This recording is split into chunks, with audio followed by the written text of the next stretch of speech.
Hello and welcome to Rising Earth News. I'm here today with Sharon Lashley from Climate Action North, an organisation that works with businesses, communities and schools to inspire change and mobilise action in the climate emergency. Thank you so much for joining us today, Sharon. So can you tell me a bit about Climate Action North? What inspired you to start this project and what some of your key aims are?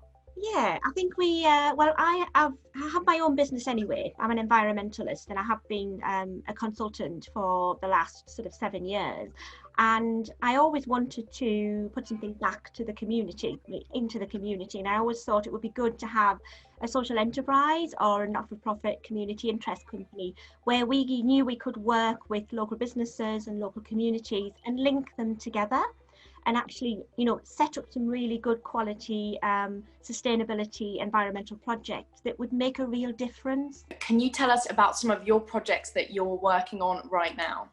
Right, well, we tend to get involved in absolutely everything, to be honest. There's no such thing as let's just do one project. We have about 4 or 5 programs, I suppose you could call them, and in amongst each program is a project or an activity. So we have a project called Pollinator Parks, which is rewilding the North's business parks, and that came off the back of me driving down the road past a retail park and seeing a bee, a really big queen bee, and I thought, where on earth is she going to land? There's nothing for her to land on. There was no flowers, there were no nectar rich areas. It was all just grassland. So I thought, we've got to get these business parks sorted out. So we set up Pollinator Parks, which was all about, like I say, rewilding the North business parks. We approached some business parks and said, look, have you got any spare land? Have you got any grass that you don't really have to mow? Can we leave it unmown? I call it the land of the unmown. Can we leave it unmown? Can we just see what happens? So we persuaded them to give us a piece of land. We left a stretch of meadow, we call it a mini meadow, left a stretch of meadow unmown, and then we planted a couple of pollinator pods, we call them. And within a few months, 3 or 4 months, we had stacks of pollinators landing there. We had moths, we had bees, we had butterflies, we had wasps, we had everything. Within a few months? Wow. Yeah, it was literally, they were finding it, we were sort of saying, oh, this is really good. And every time we spotted something, we would do a little bio-blitz to see what was landing. And we also put some nest boxes up on the local trees, the trees that were nearby. And we had a family of blue tits nesting there within a couple of months as well. So it was kind of a really good success story. So that was one of the main drivers for pushing Pollinator Parks forward. And we have a few more business parks lined up and a big retail park as well. So we're really excited to be back out planting when we can. Can you say generally what it's like there? Whether this is a new initiative or whether it has been kind of being re-established over the past couple of years? Well, I think we tend to talk about rewilding. Obviously, what we tried to do, was what I really wanted to do as well, was spearhead some events, I suppose, in the Northeast about rewilding, because it's a very topical subject that means very different things to very different people. So purist rewilding, lynx, bears and wolves. I wasn't suggesting that we would just bring lynx, bears and wolves in, because that's not what we do. But purist rewilding wasn't really what we were aiming for. It was, community rewilding, it was business rewilding, it was something that was at the lower end of the scale, but looking at building up the infrastructure on the ground. So we tended, when we set these events up for rewilding, we found there was quite an appetite in the Northeast to learn a bit more about what was happening in the rewilding world. So we do have some really good rewilding projects, amazing project in Scotland, obviously, and we have a northeast Northumberland project about rewilding. And so we really just wanted to test the appetite of the businesses to see who knew what rewilding was in all of its forms and who was interested in being involved in a lower level rewilding, so wilding up areas rather than pure rewilding. And we found it was really, really well received. So there are projects already that are happening, and there's lots of places being wilded, but there wasn't really a rewilding the business parks. So we kind of hit that niche really quickly, and people said, yeah, we can get involved in this, we can see where this would go.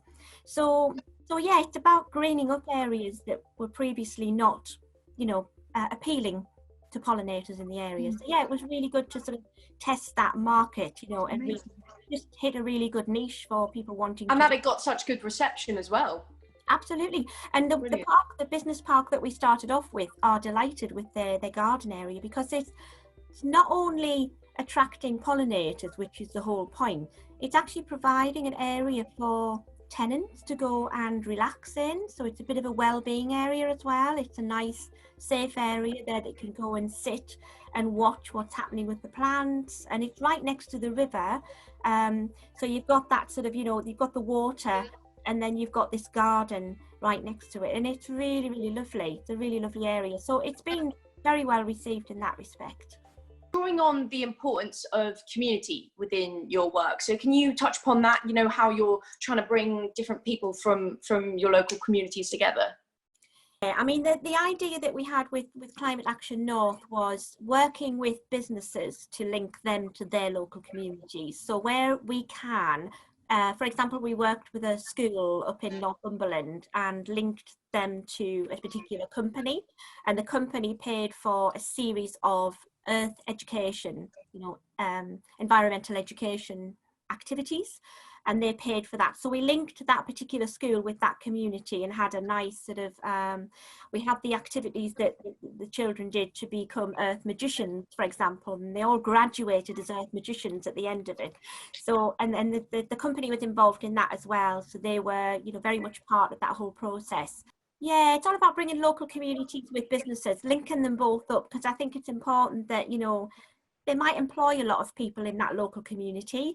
They will certainly know that some of their employees have children that will go to school in that local community. So it's important that we as Climate Action North can go into those businesses and say, look, we can help you deliver a series of projects or activities to really gel with the community and, put something back into that, and then have that two-way respect going on for local employers as well.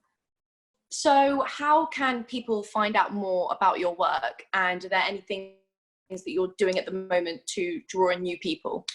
Probably the best way to find us is to go to the website and check out the blogs, because the blogs are literally a historical story of what we've been doing over the past and what, which direction we're going into. But we are ultimately an action-based organisation. We don't sit around and talk very often, which is why we've got all of these things in development at the moment. We've got lots of things in development because we don't think we should stop at one. We haven't got time. We're in a climate emergency.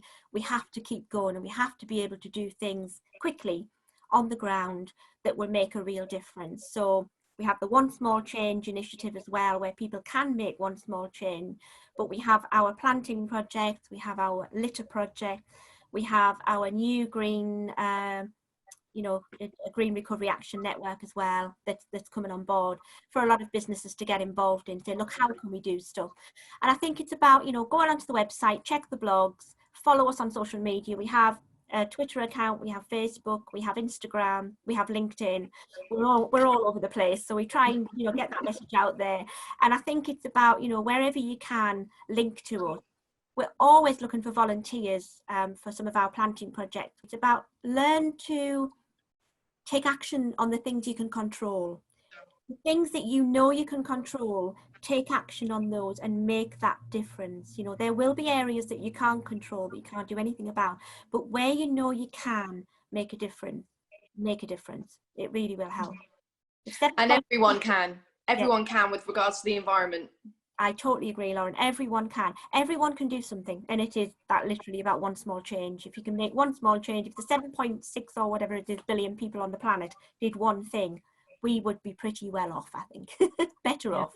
It would be a great start, wouldn't it? It really would. Yeah.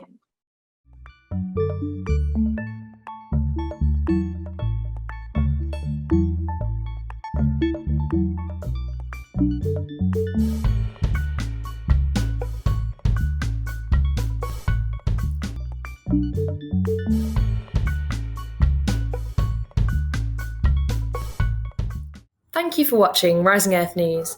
Don't forget to subscribe. and follow our socials for your daily dose of positive eco news. Stay safe, stay green, and be a part of the age of restoration.